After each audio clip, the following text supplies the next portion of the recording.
दोस्तों, अगर ये 5 पक्षी आपकी छत पर आकर बैठ जाएं और आपका दाना खा जाएं या छत पर पड़ी रोटी चावल खा जाएं, तो समझो आपके साथ कुछ ऐसा होगा जिसकी आपने कल्पना भी नहीं की होगी।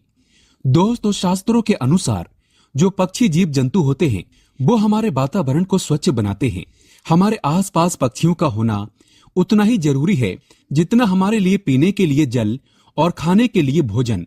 लेकिन क्या आप जानते हैं, आज हम जिन 5 पक्षियों के बारे में बात करने वाले हैं, अगर ये पक्षी आपकी छत पर आकर आपका दाना खा जाएं या पानी पी जाएं, तो आपके साथ कुछ ऐसा होगा जिसकी आपने कल्पना भी नहीं की होगी। माना जाता है कि ये 5 पक्षी किस्मत वाले व्यक्ति के घर पर ही आकर दाना खाते हैं। बड़ा भाग्यवान होता है वो व्यक्ति जिसके घर पर आकर ये पक्षी स्वयं भोजन करे। इस पक्षी को देखने पर उसे मारे नहीं, बल्कि आप अपने आप को बहुत ही खुशकिस्मत समझें। ये पक्षी आपके जीवन में सौगात लेकर आएगा। धन की देवी माता लक्ष्मी को साथ लेकर आता है। इस पक्षी को देखना मतलब स्वयं विष्णु को देखना माना गया है। शास्त्रों के अनुसार माना जाता है कि राजा दशरथ के घर जब ये पक्षी आया था, तब उन्होंने स्वयं इस पक्षी को भोजन कराया था। अगर आपके घर में ये पक्षी आ जाए तो आप समझ लें आपके घर में साक्षात देवी देवता का वास होने वाला है। दोस्तों, आगे बढ़ने से पहले आपसे एक रिक्वेस्ट करते हैं कि हमारे चैनल को सब्सक्राइब करके इस बेल आइकन को जरूर दबाइएगा और सच्चे हृदय से कमेंट बॉक्स में लिखे जय माता लक्ष्मी। दोस्तों, सबसे पहले बात करते हैं नीलकंठ की। शास्त्रों के अनुसार माना जाता है कि नीलकंठ भगवान शिव का प्रतीक है। बहुत कम लोग होते हैं वो जिनके छत पर आकर स्वयं नीलकंठ आकर बैठ जाए और दाना पानी पी जाए। नीलकंठ एक ऐसा पक्षी है जिसको देखने पर स्वयं व्यक्ति के सभी कष्ट समाप्त हो जाते हैं। नीलकंठ जब आपके घर पर आकर बैठ जाए तो उसे दाना पानी अवश्य डालें, और अगर ये दाना खा जाए तो समझो आपका भाग्य उदय होने वाला है। पहली बात तो ये बहुत ही कम लोगों के छत पर आकर बैठता है। किस्मत वाले होते हैं वो लोग जिनकी छत पर आकर नीलकंठ बैठ जाए। इसे साक्षात शिव का अवतार माना गया है। ये पक्षी आपको जहां भी दिखे इसे भूल कर भी ना मारे, नहीं तो आपको भगवान शिव के क्रोध का सामना करना पड़ सकता है। दोस्तों, वेद पुराण के अनुसार माना जाता है कि कौवा अगर आपकी छत पर आकर बैठ जाए और आपका खाना खा जाए तो समझो आपके साथ कभी बुरा नहीं होगा। आपके घर में कभी किसी की अकाल मृत्यु नहीं होगी। कौवे को दाना पानी खिलाने से व्यक्ति की मृत्यु टल जाती है। जो व्यक्ति कौवे की सेवा करता है तो उस व्यक्ति के गुण अनंत काल तक कौवा गाता रहता है। कौवा जब आपकी छत पर आकर बैठ जाए तो उसे भगाएं नहीं, बल्कि उसे दाना पानी खिलाएं, क्योंकि कौवे को पितरों का प्रतीक माना गया है। कौवे की सेवा करना मतलब स्वयं शनि महाराज की सेवा करना माना गया है। इस पक्षी को खुश करने पर राहु केतु भी शांत हो जाते हैं। शनिदेव की असीम कृपा प्राप्त होती है। कौवा शनिदेव का वाहन है। दोस्तों, शास्त्रों के अनुसार माना जाता है कि जो गौरिया चिड़िया होती है उसे भगवान राम के घर भी देखा गया है। शास्त्रों में इसका वर्णन विस्तार से मिलता है। राजा दशरथ स्वयं इसे लक्ष्मी का प्रतीक मानते हैं। गौरिया चिड़िया का घर में आना साक्षात लक्ष्मी का आना माना गया है।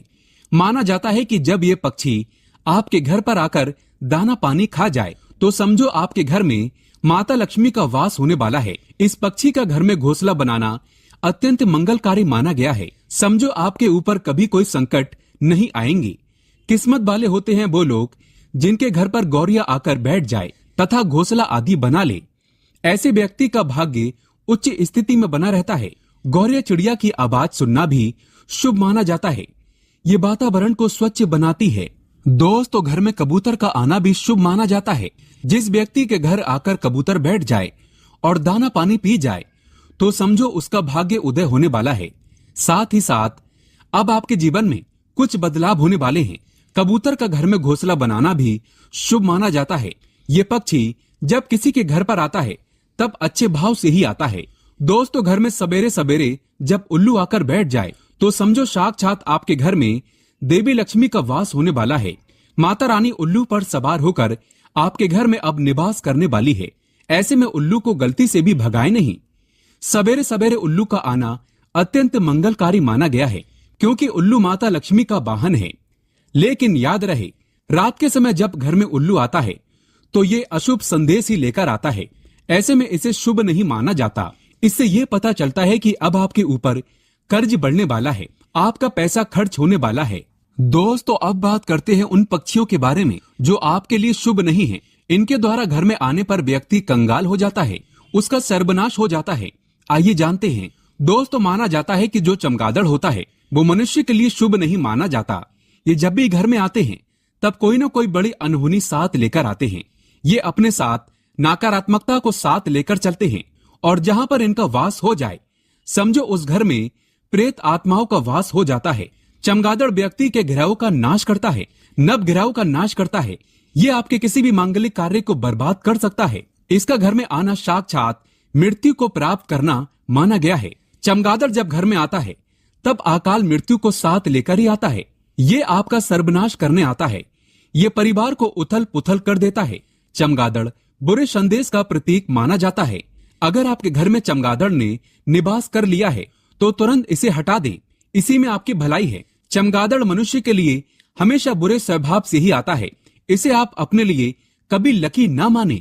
दोस्तों, जो टिटहरी होती है वो अपना घोंसला जमीन पर बनाती है, खेत खलिहान में अपने अंडे वगैरह देती है और अपने बच्चों का पालन पोषण करती है।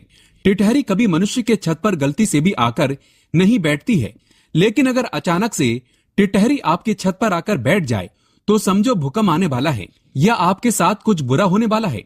टिटहरी यूं ही किसी के छत पर आकर नहीं बैठती है। वैज्ञानिक भी मानते हैं कि टिटहरी का छत पर आना मतलब भूकंप का आना माना गया है। टिटहरी अपनी इंद्रियों के द्वारा पहचान लेती है कि धरती में कंपन हो रहा है और वो डर के मारे छत पर आकर बैठ जाती है। इसीलिए घर में टिटहरी का आना शुभ नहीं माना गया। दोस्तों, घर में चील का आना तथा बाज का आना शुभ माना गया है। किस्मत वाले होते हैं वो लोग जिनके घर पर आकर चील या बाज आकर बैठ जाए। इनके द्वारा घर पर आने पर आपको समझ लेना चाहिए कि आपको धन की प्राप्ति होने वाली है। इन्हें गलती से भी भगाए नहीं, बल्कि आप अपने आप को भाग्यशाली समझें।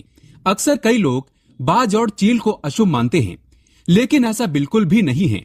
जब किसी मनुष्य के घर पर आकर चील और बाज आकर बैठ जाते हैं तब उसका भाग्य उदय हो जाता है। ये पक्षी आपके लिए कोई शुभ समाचार ही लेकर आते हैं। दोस्तों, कौन से पक्षी पालना शुभ माना गया है, आइए जानते हैं। घर में तोता पाला जा सकता है, शुभ माना गया है। ऐसे में आप कबूतर भी पाल सकते हैं, अच्छा माना जाता है। घर में खरगोश पाल सकते हैं, सफेद चूहे पाल सकते हैं। गाय पालना मंगलकारी माना गया है। इससे व्यक्ति के नवग्रह शांत हो जाते हैं। जन्मों जन्मों तक व्यक्ति को पुण्य की प्राप्ति प्राप्त हो जाती है। घर में मुर्गा पाला जा सकता है, ये आपकी सुबह को सुगम बना देता है। घर में चिड़िया पाली जा सकती हैं, बकरी घोड़ा पाला जा सकता है, भैंस आदि पाली जा सकती है। घर में सफेद हंस पाला जा सकता है, बहुत ही शुभ माना गया है। इससे घर में माता लक्ष्मी का वास होगा। हिंदू धर्म में घर में बिल्ली नहीं पाली जाती, शुभ नहीं मानी जाती। बिल्ली आपके परिवार का हमेशा बुरा चाहती है। बिल्ली से अच्छा आप अपने घर में कुत्ता पाल सकते हैं। कुत्ते को खाना खिलाने से व्यक्ति के सभी दोष खत्म हो जाते हैं। कुत्ता नवग्रहों को शांत करता है। दोस्तों, अगर आप वाकई में माता लक्ष्मी को अपने घर पर बुलाना चाहते हैं तो कमेंट बॉक्स में लिखें, माता लक्ष्मी आपका स्वागत है हमारे घर में। माता रानी के लिए एक लाइक तो बनता है। धन्यवाद।